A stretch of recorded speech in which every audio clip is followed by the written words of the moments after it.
Título 2. Dos recursos. Capítulo 1. Disposições gerais. Artigo 994. São cabíveis os seguintes recursos.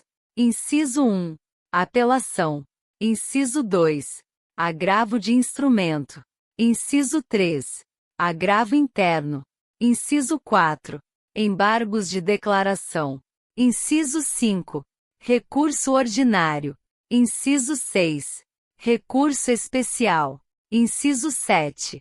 Recurso extraordinário. Inciso 8. Agravo em recurso especial ou extraordinário. Inciso 9.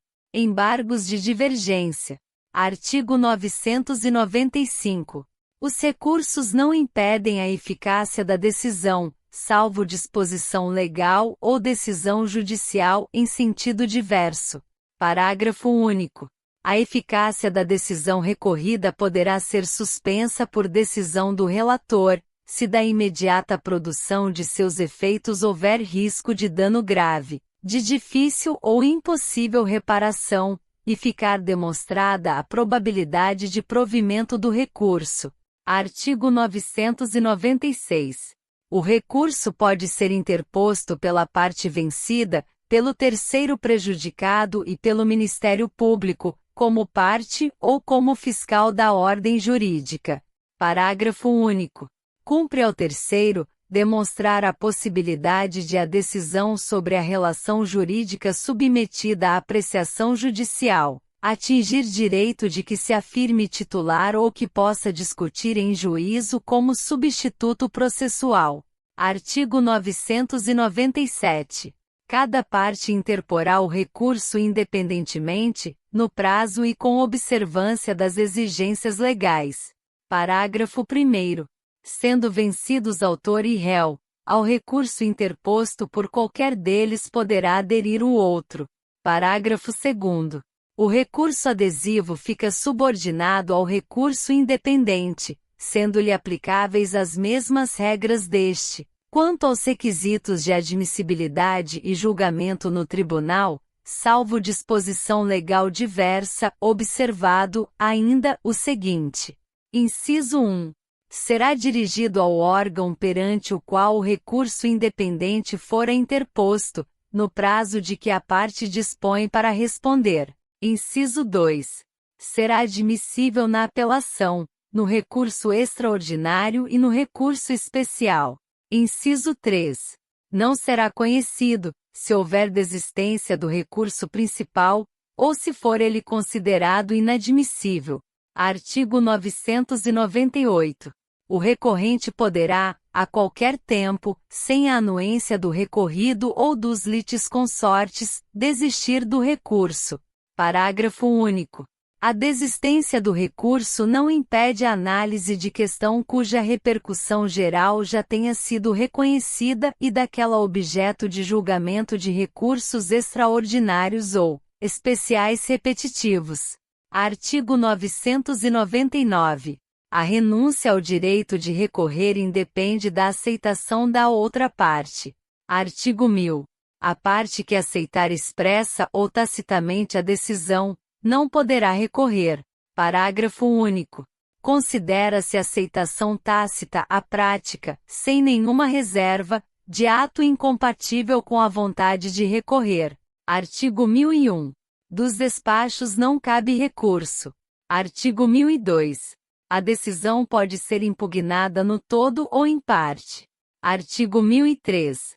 O prazo para interposição de recurso conta-se da data em que os advogados, a Sociedade de Advogados, a Advocacia Pública, a Defensoria Pública ou o Ministério Público são intimados da decisão. Parágrafo 1º. Os sujeitos previstos no caput, considerar-se-ão intimados em audiência quando nesta for proferida a decisão. Parágrafo 2º. Aplica-se o disposto no artigo 231, incisos 1 a 6, ao prazo de interposição de recurso pelo réu contra a decisão proferida anteriormente à citação. Parágrafo 3º. No prazo para a interposição de recurso, A petição será protocolada em cartório ou conforme as normas de organização judiciária, ressalvado o disposto em regra especial. Parágrafo 4º. Para aferição da tempestividade do recurso remetido pelo correio, será considerada como data de interposição a data de postagem. Parágrafo 5º. Excetuados os embargos de declaração, o prazo para interpor os recursos e para responder-lhes é de 15 dias. Parágrafo 6º. O recorrente comprovará a ocorrência de feriado local no ato de interposição do recurso, e se não o fizer, o tribunal determinará a correção do vício formal, ou poderá desconsiderá-lo caso a informação já conste do processo eletrônico. Artigo 1004. Se durante o prazo para a interposição do recurso, sobrevier o falecimento da parte ou de seu advogado, ou ocorrer motivo de força maior que suspenda o curso do processo, será tal prazo restituído em proveito da parte, do herdeiro ou do sucessor, contra quem começará a correr novamente depois da intimação. Artigo 1005. O recurso interposto por um dos litisconsortes a todos aproveita, salvo se distintos ou opostos os seus interesses. Parágrafo único. Havendo solidariedade passiva, o recurso interposto por um devedor aproveitará os outros quando as defesas opostas ao credor lhes forem comuns. Artigo 1006. Certificado o trânsito em julgado, com menção expressa da data de sua ocorrência, o escrivão ou o chefe de secretaria, independentemente de despacho, providenciará a baixa dos autos ao juízo de origem no prazo de 5 dias. Artigo 1007. No ato de interposição do recurso, o recorrente comprovará, quando exigido pela legislação pertinente, o respectivo preparo, inclusive porte de remessa e de retorno, sob pena de deserção. Parágrafo 1º. São dispensados de preparo, inclusive porte de remessa e de retorno, os recursos interpostos pelo Ministério Público, pela União, pelo Distrito Federal, pelos Estados, pelos municípios e respectivas autarquias, e pelos que gozam de isenção legal. Parágrafo 2º. A insuficiência no valor do preparo, inclusive porte de remessa e de retorno, implicará deserção se o recorrente, intimado na pessoa de seu advogado, não vier a supri-lo no prazo de 5 dias. Parágrafo 3º.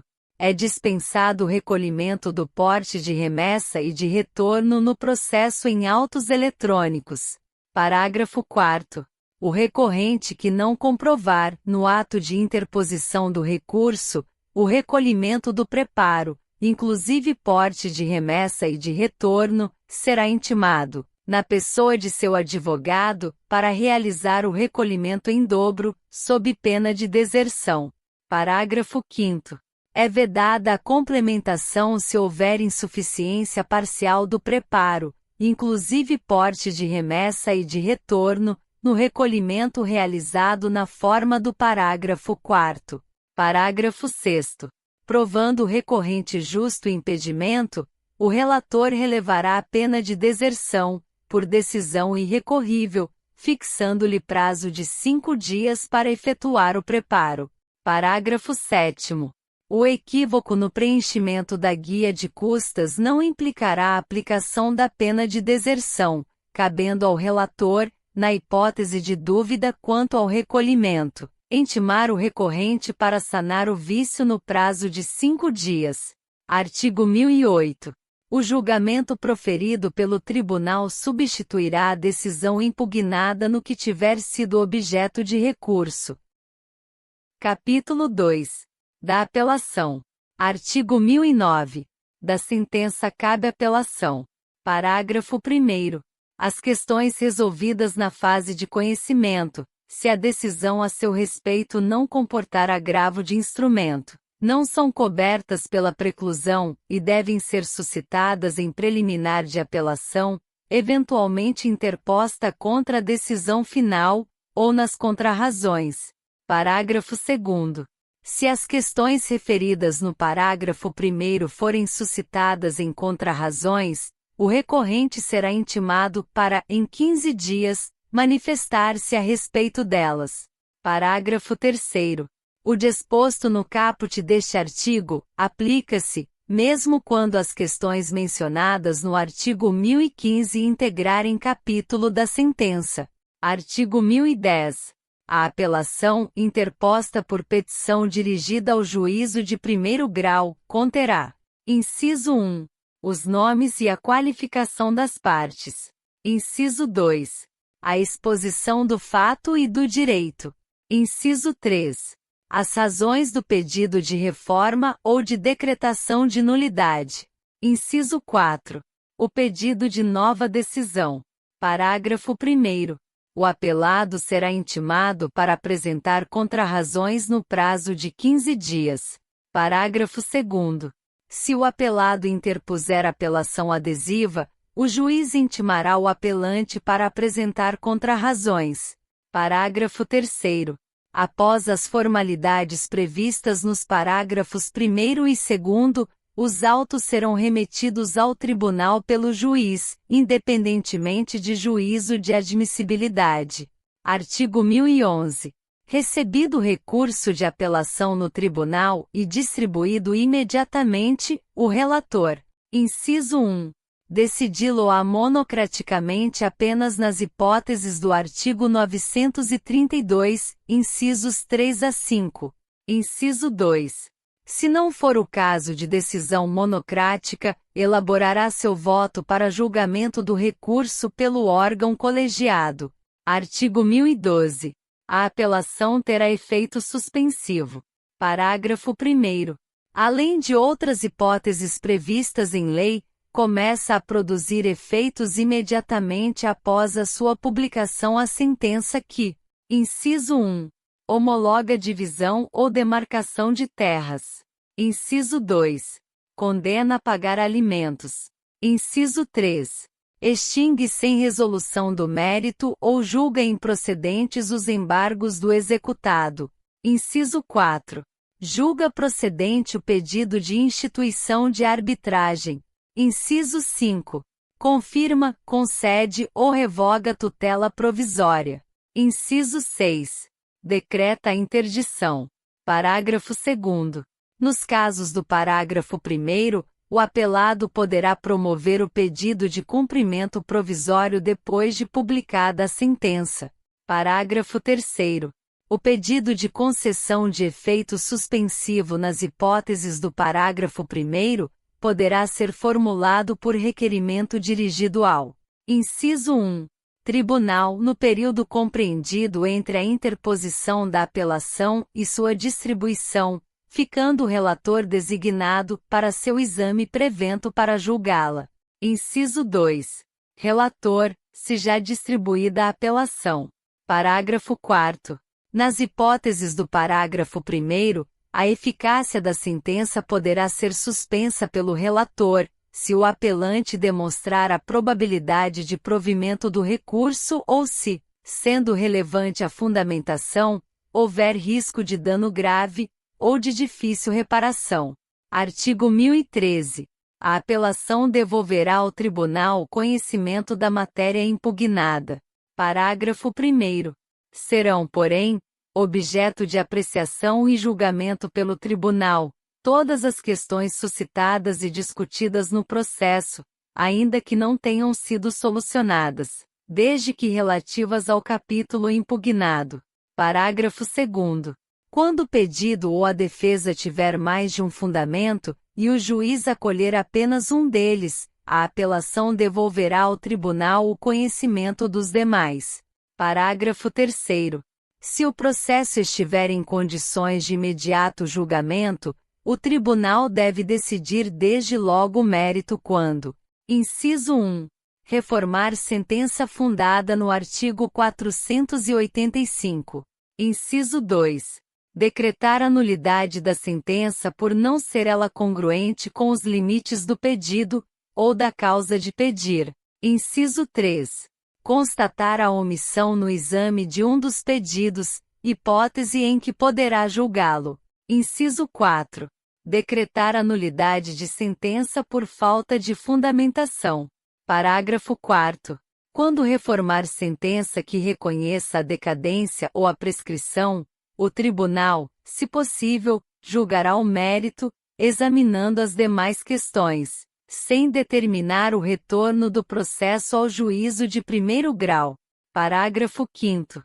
O capítulo da sentença que confirma, concede ou revoga a tutela provisória é impugnável na apelação. Artigo 1014. As questões de fato não propostas no juízo inferior poderão ser suscitadas na apelação, se a parte provar que deixou de fazê-lo por motivo de força maior. Capítulo 3. Do agravo de instrumento. Artigo 1015. Cabe agravo de instrumento contra as decisões interlocutórias que versarem sobre: inciso 1. Tutelas provisórias. Inciso 2. Mérito do processo.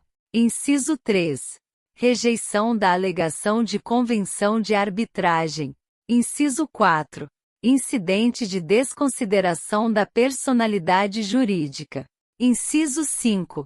Rejeição do pedido de gratuidade da justiça ou acolhimento do pedido de sua revogação. Inciso 6. Exibição ou posse de documento ou coisa.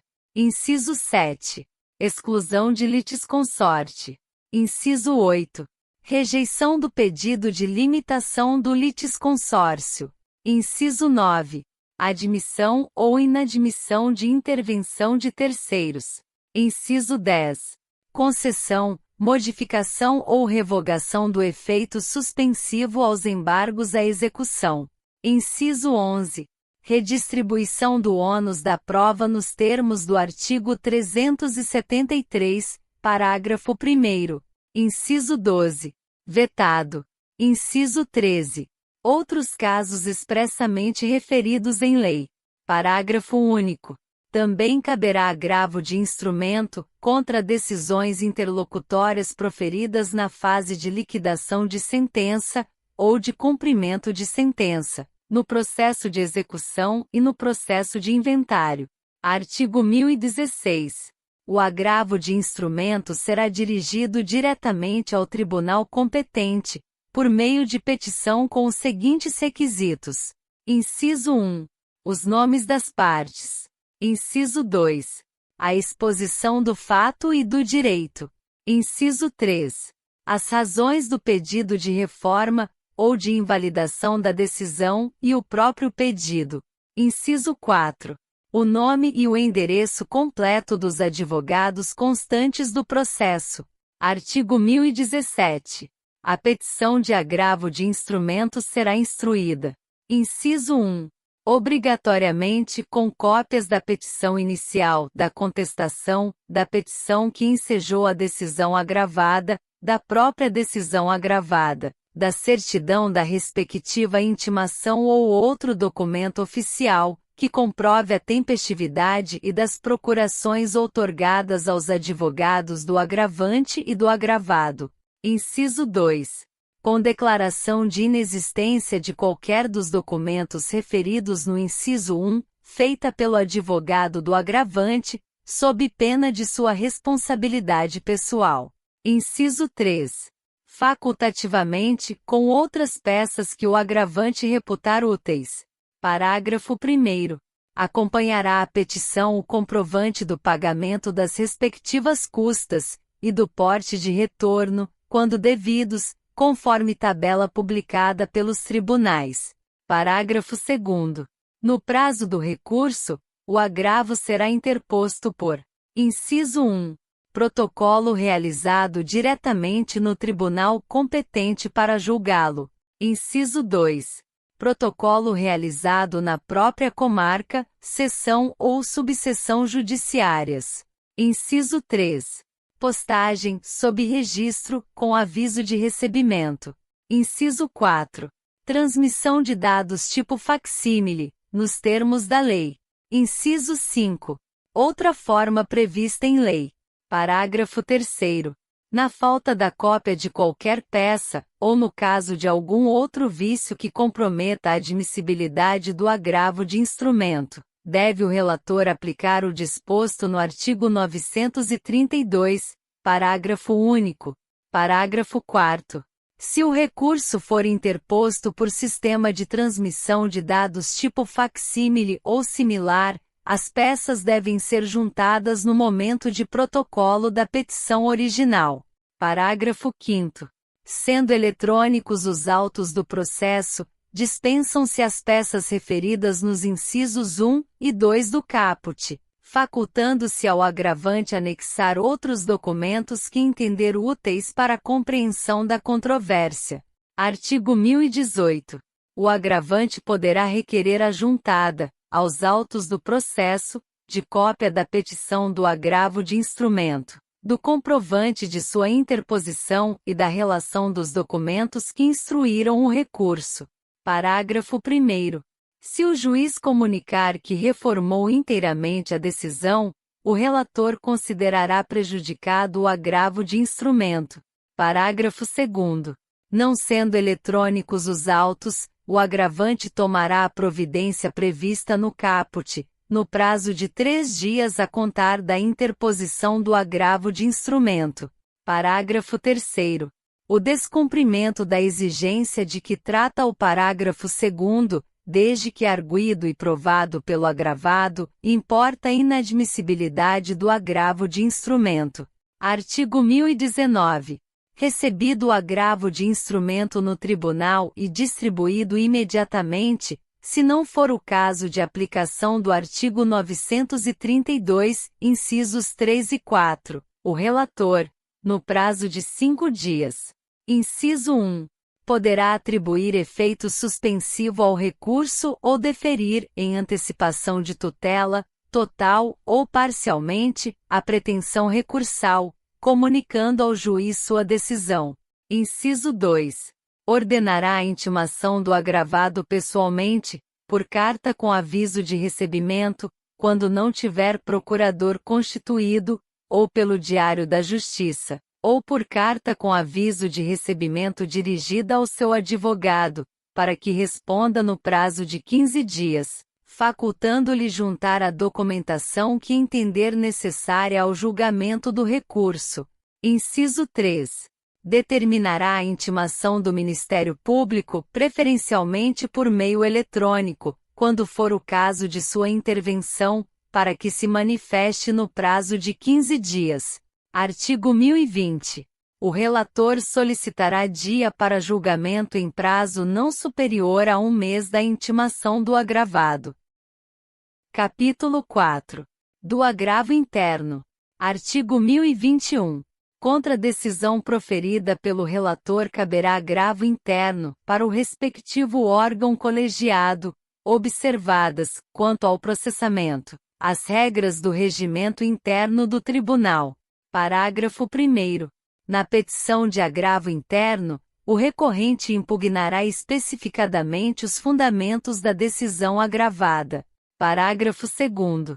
O agravo será dirigido ao relator, que intimará o agravado para manifestar-se sobre o recurso no prazo de 15 dias, ao final do qual, não havendo retratação, o relator levá-lo a julgamento pelo órgão colegiado com inclusão em pauta. Parágrafo 3º.